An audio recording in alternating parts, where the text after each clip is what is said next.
Hello everybody, it's Brian here in Toronto, and this is a recent finds video which I am entitling August, although to be honest, some of this stuff dates back before August.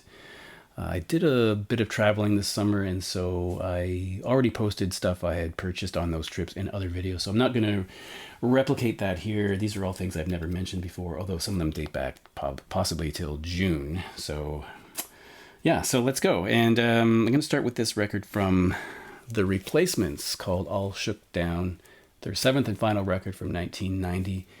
And as I think you can guess, this is a reissue. And the hype sticker says, The Replacements. I was laughing because it's hype stickers, because for some reason there's two. So The Replacements, the Sire albums include Sadly Beautiful, Someone Take the Wheel, and Merry Go Round. Limited edition red translucent vinyl. So I guess the record company wanted to hype this so much they put two hype stickers on it, plus the Rocktober sticker. So what I read in the Wikipedia was that Paul Westerberg wanted this to be a solo record, but the label convinced him to make it a Replacements record. So it is a Replacements record, although there are some guest musicians on here.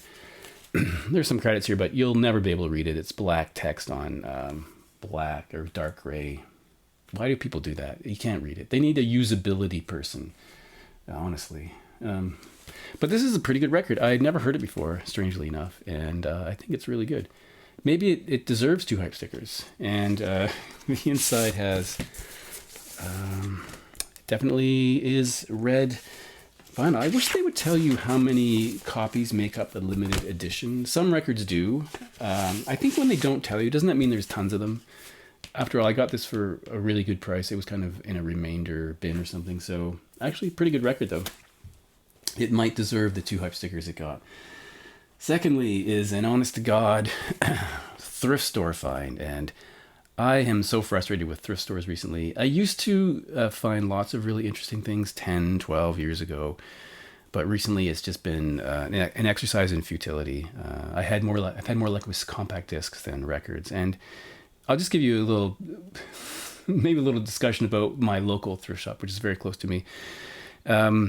First of all, I mentioned some time ago in a video that I once saw a van that belonged to the largest record store in Toronto parked outside, and the guy walked out of the store and drove away in the van. And I was never sure if he was dumping records there that they couldn't sell, or whether he was getting records from the store that they thought were valuable. I didn't know what was going on there. It kind of made me really irritated.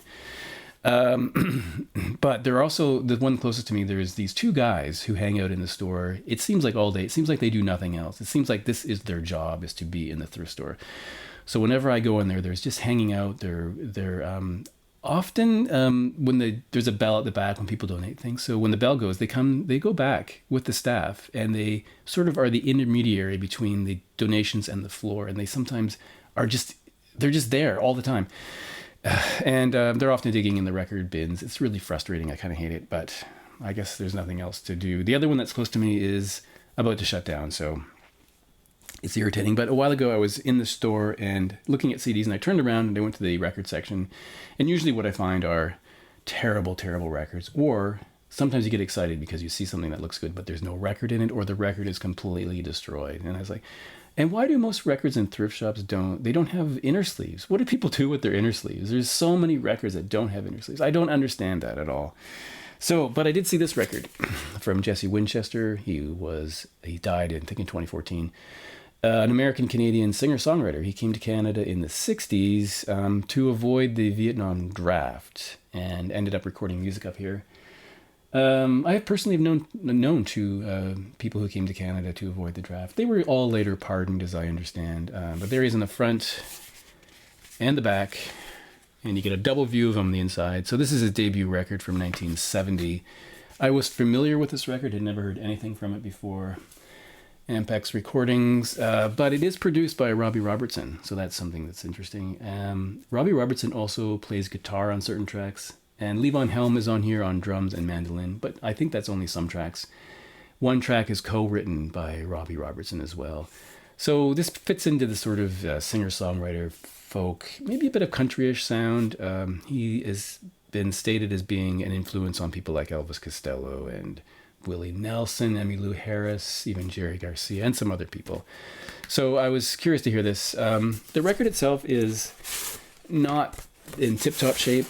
You can see the Ampex recordings, and so you won't be able to see it, but there are some surface scratches, some scuff marks. So it plays with a healthy dose of pops and clicks. But I think it's a pretty solid record. If you want to get a sense, I would recommend Payday, first song on track A. It's on YouTube. See what that's all about. Third, a record is a record I've been looking for in the original version, the original pressing, for a very long time. And as MGK Mike knows, I have failed to find it. Well, in fact, I have found it on more than one occasion, but each time the record has been kind of stupidly priced or way too expensive, and even the condition I was questioning. But so I got the reissue. I just gave in and got the reissue because I figured I'll never get it. This is the debut record from the Chameleons called Script of the Bridge from 1983. With this sticker. I'm not going to call it a hype sticker because it's more a sticker of information. It says restored and remastered at Abbey Road Studios. There's 2 180 gram vinyl records and a digital download. Here's the back. This is a band from Mark Burgess. I think the personnel has changed over the years. I think they're still touring, possibly. Up the Down Escalator is probably the track. If you're going to know one, that's it. And I think they're fantastic. One of my favorite post-punk bands, but you might wonder why I never had it. I can't explain it. I kind of missed out. There's a download code in here, which of course I use all my download codes because I like to listen to music on my iPod, in the car, etc. And nice poly-lined labels or sleeves. So this is great. I think the remastering sounds really good, and this means that I'm going to have to find the others. I think they were also reissued, but I will have to check out because for me, the best Chameleon song is Swamp Thing. If you don't know that, check it out. It's great. It's on a different record, though. Number 4 is a live record from the War on Drugs called Live Drugs. And I didn't buy this when it was released because, I love this band. I have everything they've released. But I didn't buy the live record because it was quite expensive here. It's the back, and there's the track listing, but I bought this secondhand at a store, and the price I thought was quite reasonable, under $25, I believe. It's got a really lengthy version of Under the Pressure. Yeah, this is your indie rock neo psychedelia band. So there's 2 albums in here, two records, and there's I won't take the other one out, but it's quite similar to that one. And I think this is really good. So I'm happy to have that.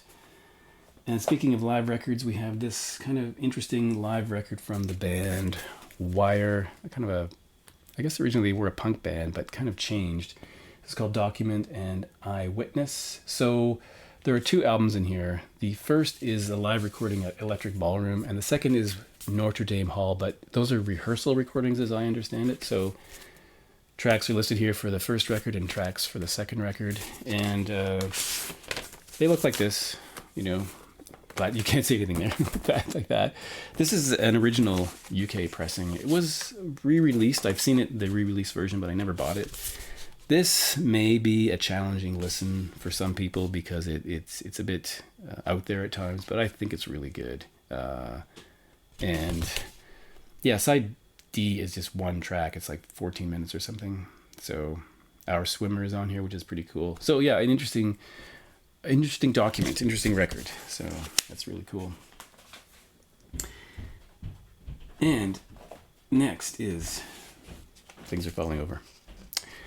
This record from Richard and Linda Thompson called Pour Down Like Silver. There's Richard, there's Linda, and you can tell by their head dressings or head coverings that they joined a new religious sect. I can't remember what it was, but because of that, they didn't make any music after this for 3 years. So this, I think, is their 3rd record from 1975.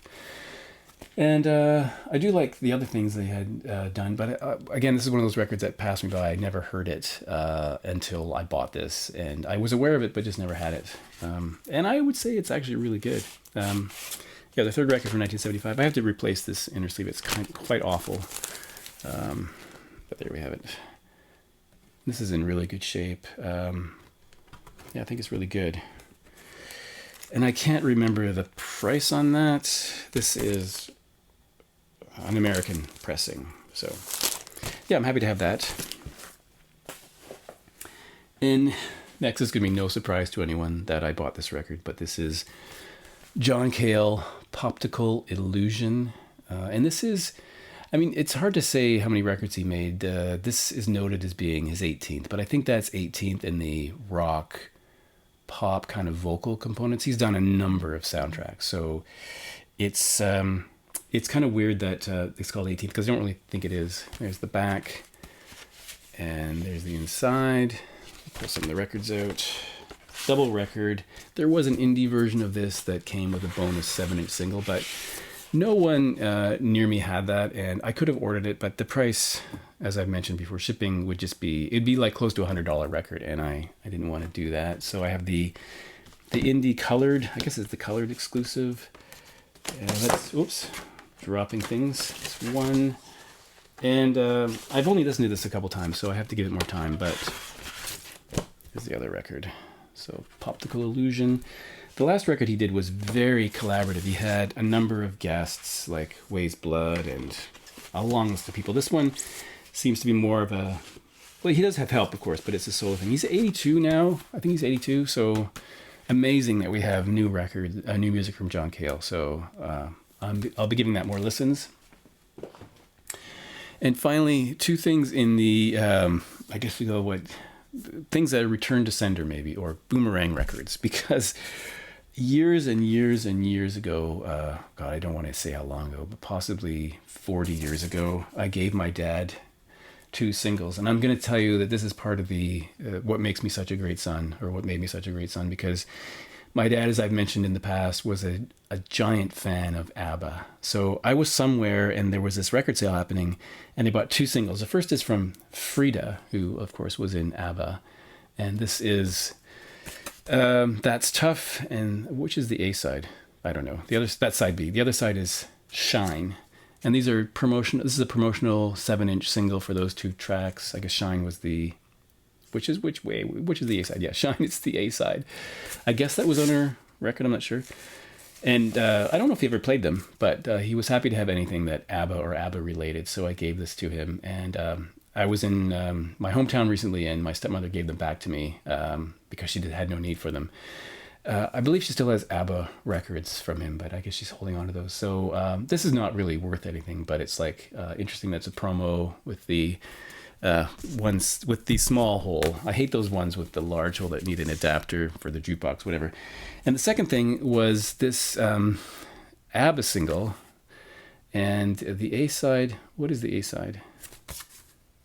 It actually doesn't really say. Does it say? Anyway, it has Should I Laugh or Cry, which was a B side of a single that came out on The Visitors, and side B is Cassandra, which was also a B-side from that era. And this was released to promote ABBA love songs, the special collection of ABBA love songs. Now that first Frida single is not really, it's worth a few dollars, but this one I looked up, and for some reason, copies are selling for $45, and the median sale price was around $41. And I'm wondering, is it that rare? It's so weird. I paid like maybe 50 cents for this. It sat in my dad's house for 40 years. It's in perfect shape. And came back to me. So anyway, this one says promotional only, not for sale. Yeah. 2 Benny and Bjorn recordings. So I don't know, really weird. There was another 45. It was a country single, which was autographed to my father, but I left it over there. So anyway, that's recent things that I found in the last couple of months. And I'll be back at some point with another video. I'll see you in the next one.